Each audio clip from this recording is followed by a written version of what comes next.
స్టూడియోలో మీ పర్సనల్ మరియు business promotions కోసం సంప్రదించండి 9661216699. ఫస్ట్ అసలు మీరు ఐటీ సెక్టర్ లో ఉండి ఎందుకని రాజకీయాల్లోకి రావాల్సి వచ్చింది? ఐటీ సెక్టర్ లో మీకున్నటువంటి ఇంపాక్ట్ ఏంటి? ఫస్ట్ నేను ఐటీలో ఈ గవర్నెన్స్ హెడ్ గా వర్క్ చేశాను. Okay. E governance head work చేసే ముందు నేను టీసీఎస్ లో సిఓఈ అంటారు, సెంటర్ ఆఫ్ ఎక్సలెన్స్ కి ఓకే గ్లోబల్ సిఓఈ గా ఉన్నాను.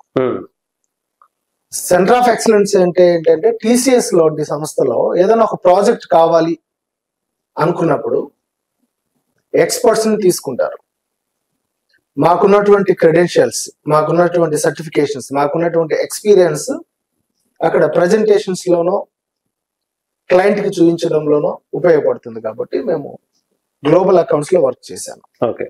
ఆ క్రమంలో ఏపీ తెలంగాణ రెండు బైఫర్కేషన్ అయినప్పుడు ఏపీ ఆన్లైన్, ఏపీటీ ఆన్లైన్ అనే వాళ్ళు ఆ సంస్థల్లో నేను రెండు స్టేట్లకి ఈ గవర్నెన్స్ హెడ్ గా వర్క్ చేశాను. ఏపీ తెలంగాణ. ఓకే. ఆ క్రమంలో చాలా మంది బ్యూరోక్రాట్స్ ని కలవడం, పొలిటికల్ లీడర్స్ ని కలవడం, అందులో మినిస్టర్ తో క్లోజ్ గా వర్క్ చేయడం, ఓకే, సీఎం తో కూడా వర్క్ చేయడం జరిగింది. గవర్నమెంట్ సర్వీసెస్ లో ఐటీ రంగంలో చాలా ఉంటాయి. రెవెన్యూ రికార్డ్స్ కావచ్చు, కాంపిటేటివ్ ఎగ్జామ్స్ కావచ్చు, యూనివర్సిటీ మేనేజ్మెంట్ కావచ్చు, బెవరేజెస్ కావచ్చు, పోలీస్ రిక్రూట్మెంట్ కావచ్చు, యాన్యువల్ హస్బెండరీ కావచ్చు, ఇలా n number of services including CM dashboard, core dashboard అని ఉంటది. కాబట్టి టీసీఎస్ కి ఒక జీవో ఉంది కాబట్టి ఏపీ ఆన్లైన్ ద్వారా వర్క్ చేయడం జరిగింది. ఆ క్రమంలో నేను టీసీఎస్ లో ఉన్నాను, ఈ గవర్నెన్స్ హెడ్ గా ఉన్నాను ఏపీ ఆన్లైన్ కి. అది గవర్నమెంట్ సంస్థతో లింక్అప్ అయినటువంటి సర్వీసెస్ కాబట్టి నాకు ఉద్యోగ రీత్యా నేను ఎవరినైనా కలవాలి. నాకు ఉద్యోగం టీసీఎస్, ఈ గవర్నెన్స్ హెడ్ గా ఉండేది ఆ రాష్ట్రంలో ఉన్నటువంటి ఐటీ సర్వీసుల మీద అవగాహన ఉంది కాబట్టి నేను పనిచేస్తున్నాను. ఆ క్రమంలో తప్పకుండా నేను కలవాలి కదా. ఈ రాష్ట్రంలో ఒక భాస్కర్ నే చూస్తారు మీరు. ఏ ఎవ్వడే కాదు, ఎవడు కూడా చెయ్యి ఇచ్చి నాకు నేను నీ వెనకాల ఉంటాను అని చెప్పిన వాడు లేడు. సొంతంగా ఒక కార్పొరేట్ సంస్థలో ఉండి కొన్ని వేల మందికి ఉద్యోగాలు వచ్చేలాగా చేసిన వాడు ఒక భాస్కర్. ప్రపంచ స్థాయిలో అత్యధిక సర్టిఫికేషన్స్ ఉన్న వ్యక్తి ఎవడన్నా అంటే ఒక భాస్కర్.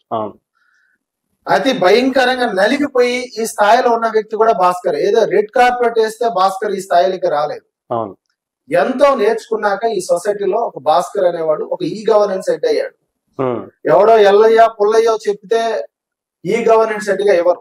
మీ కష్టంతో, మీరు నా కష్టంతో ఎన్నో తట్టుకొని, ఎన్నో నేర్చుకొని సొసైటీ నుంచి ఒక బడుగు బలహీన వర్గాల నుంచి రావడం అంటే ఈ జనరేషన్ లో అంత ఈజీ కాదు. డెఫినెట్ గా ఎవడు రానివాడు కూడా.